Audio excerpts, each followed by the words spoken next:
Today's cardiac topic is the bundle branch block.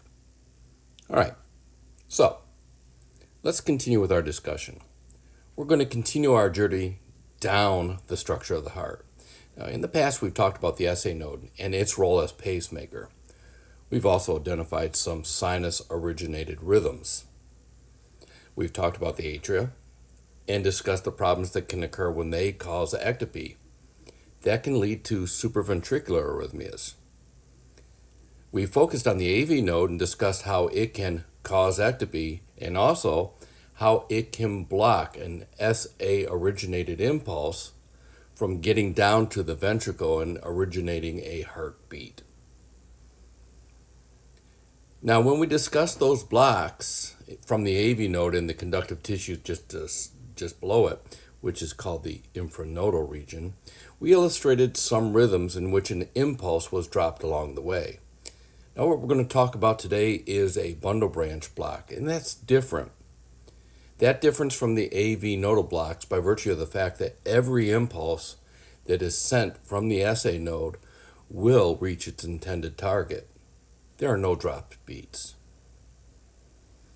Today's topic is going to become important for two major reasons. The first reason is to identify the bundle branch block in order to discriminate against a ventricular beat, which could be dangerous. To the uninitiated, they will look similar. The second reason for today's topic is to discuss the implication of a bundle branch block and what it does for the EKG's wave morphology, especially when we're trying to detect the myocardial infarction by using an EKG. All right, first, a reminder. Remember that in its resting membrane potential, all myocardium has the ability to conduct impulses. However, the specialized conductive tissue does the same thing, but it does it 6 times faster. And that's what assures us that the heart's impulses are delivered in an organized, in syncytium manner. Now, an analogy. Unsurprisingly, I'm going to give you another roadway-based scenario. Let's imagine that you typically take an expressway to work. Why not? It's the fastest route of travel. Your typical trip from home to work is about 30 minutes on average. Now let's say that a section of your travel route is blocked by construction. You must now exit the expressway, drive several blocks through various residential streets before you can re-enter the expressway past that obstruction. All right, once back on the expressway, you can get back up to speed and you can get to work, no problem. Unfortunately, your travel time during this commute is now, on average, 45 minutes. Well, that's the way it is with the bundle branch block. Because of a scar, lesion, or necrosis that impinges upon a bundle branch, or one of its sub-branches, which is called fascicle, the impulse is stopped. It has to wave slowly through slower myocardial muscle until it can re-enter a fascicle distal to the obstruction. That impulse always gets to the target area reliably, but it just takes longer. Remember that when a heart tissue has a scar or a zone of necrosis, it's there for life. So that means that the bundle branch block, once solidified, is a bundle branch block permanently. It's a permanent fixture in an individual's EKG. It will occur every complex, in every heartbeat, for the rest of a person's life. Now the nice thing is cardiac output isn't challenged because of the presence of that bundle branch block. The SA node still fires, the atria still provides its atrial kick, we still have a good ventricular stroke volume. It's just a slightly slower delay in the ventricular contraction by a matter of a few microseconds. It doesn't seriously impact a person's life. All right, so to identify a bundle branch block, we have 2 criteria. The first criteria is that the impulse is supraventricular in nature. It did come from the SA node. The second criteria is that the QRS complex is prolonged. Our criteria is 0.12 seconds, or 3 small boxes on the EKG strip. If it's greater than 0.12 seconds, that is a prolonged QRS. Both of these criteria must be present. Now, in the future, we're going to define a ventricular beat, one that comes from below the level of the AV node and all that conductive material. When we discuss this, the criteria will be that it is, one, not a supraventricular beat, and secondly, that the QRS is prolonged by greater than 0.12 seconds or greater. The difference between the bundle branch block and the ventricular beat is going to be, therefore, determining whether it's supraventricular in nature. The easiest way to do this is to link the P wave with the QRS. Look at our EKG rhythm, and if there is a nice, pretty, upright and lead to P wave right in front of every QRS, and that there is a fixed PR interval, we can be assured that that impulse that's traveling down the septum came from the SA node. Now, just a heads up for future discussions. In some situations, we won't be able to always identify the existence of a P wave. Now, in those instances, we're going to employ some 12-lead EKG strategies to assure that the impulse is indeed supraventricular in nature. But that's a future discussion. Don't worry about it right now. For right now, let's just hang our hat on.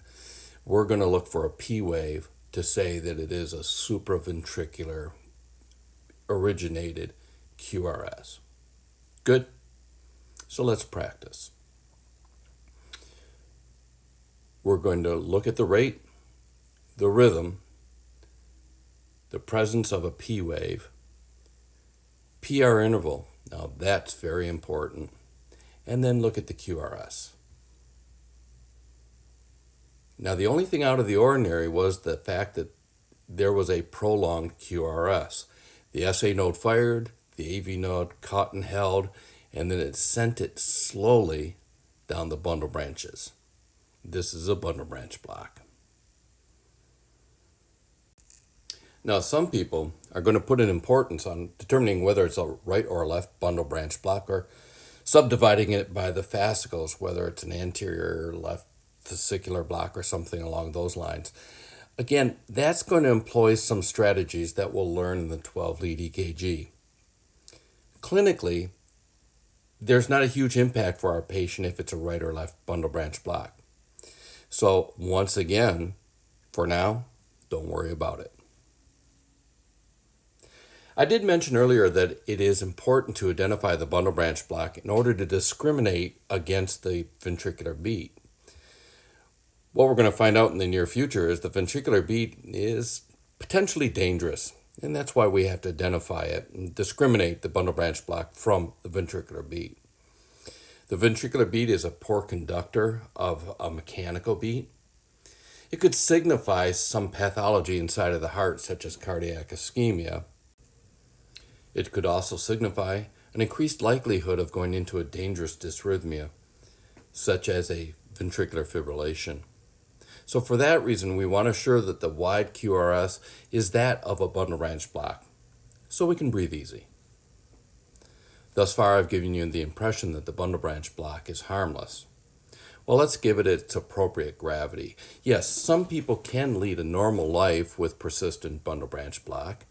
The SA node is firing, the atria is doing its kick, the AV node is catching and holding the impulse, allowing the ventricles to fill. The ventricle is contracting with its appropriate stroke volume, cardiac output is maintained. But there are some serious conditions that we do want to talk about before we can relax.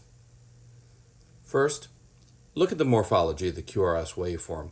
Not only is the QRS prolonged, but the ST segment following the QRS will be permanently skewed into a direction that is opposite of the terminal wave in the QRS complex. That's going to exist in every complex for a lifetime. In a negatively deflected QRS, the ST segment will be permanently elevated, giving us the impression that there's STEMI occurring. In a positively deflected QRS, the ST segment will be permanently depressed, appearing as if it's ischemia. The reason for this permanent deviation is because the septum now repolarizes differently. Because of this, the EKG has now become an unreliable tool for detecting the MI. It may give us a false positive, but it could also mask when an actual MI is occurring. In these situations, the use of the EKG as a detector for the MI is unreliable. The diagnosis of the MI must now rely upon two other things, the first one being cardiac markers being drawn in the hospital, as well as the patient's history and presentation. So, there is an opportunity for our EKG machine to redeem its reputation. But first, let's do a quick reminder of coronary circulation. The LAD, left anterior descending artery, is the artery that perfuses the anterior surface of the heart, right? The septum is perfused by feeder arteries that come off of that LAD, which explains why the anterior infarction frequently extends to the septum, but more on that later.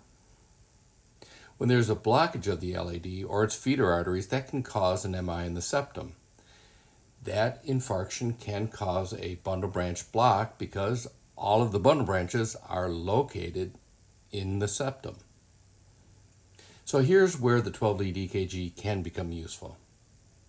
If there is a new onset bundle branch block, say within the past 24 hours, and oh yes, it happened to be right at the time there was a chest pain event, we can say with confidence that the bundle branch block is a result of a septal wall MI.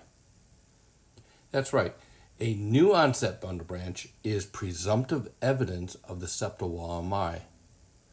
It's as suggestive of an infarct, in other words, carries the same weight as ST elevation seen in a normally uncomplicated EKG tracing. So in conclusion, the bundle branch block is a delay that occurs in some, but not all of the bundle branches located in the heart septum. It is a prolongation of the QRS complex. In of itself, it isn't particularly dangerous. However, we have to treat it with respect for a couple of reasons. First, we have to distinguish it from the ventricular beat, because if it is a ventricular beat, we're going to lose our composure. Secondly, we realize that the EKG interpretation is going to get slightly more complicated. We want to establish that that wide QRS complex is indeed supraventricular in nature. And then lastly, we know that with small exceptions, such as that new onset bundle branch block and the septal wall infarction issue, the bundle branch block is going to make the detection of the MI difficult to do with the EKG monitor alone.